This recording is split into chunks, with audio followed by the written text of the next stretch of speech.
जय श्री कृष्णा दोस्तों। तो आइए शुरू करते हैं अन्न के कण की यह एक चमत्कारी कथा।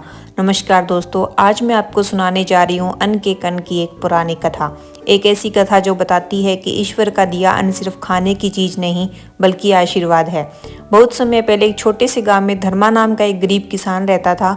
उसके पास न ज़्यादा जमीन थी न ज़्यादा साधन, पर उसके दिल में ईश्वर के प्रति अटूट श्रद्धा और मन में बहुत पवित्रता थी।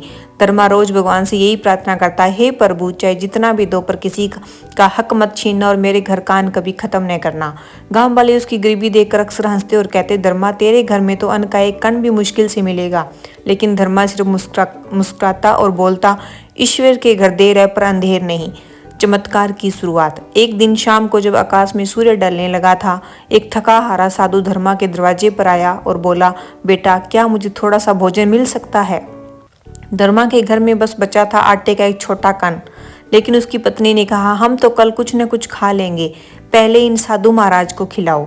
धर्मा ने वह एकमात्र बचे हुए अन्न का कण साधु के आगे रख दिया। साधु ने प्रसन्न होकर भोजन किया और जाते जाते आशीर्वाद दिया, धर्मा, आज से तेरे घर का अन्न कभी खत्म नहीं होगा। तेरी खलिहान में अन्न का हर कण अनेक गुणा होकर बढ़ेगा। अगली सुबह का चमत्कार। सुबह हुई तो धर्मा की पत्नी अन्न लेने के लिए कोठरी में गई।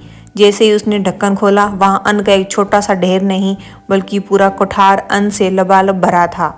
अन्न के छोटे छोटे दाने सोने जैसी चमक रहे थे। धर्मा की आंखों में आंसू आ गए। वह समझ गया कि खुद भगवान उसके घर साधु के रूप में आए थे। अन्न का हर कण ईश्वर की कृपा है। जिस घर में अन्न का सम्मान होता है, जहाँ भोजन को व्यर्थ नहीं फेंका जाता, जहाँ भूखे को खिलाया जाता है, वहाँ समृद्धि और शांति स्वयं कदम रखती है।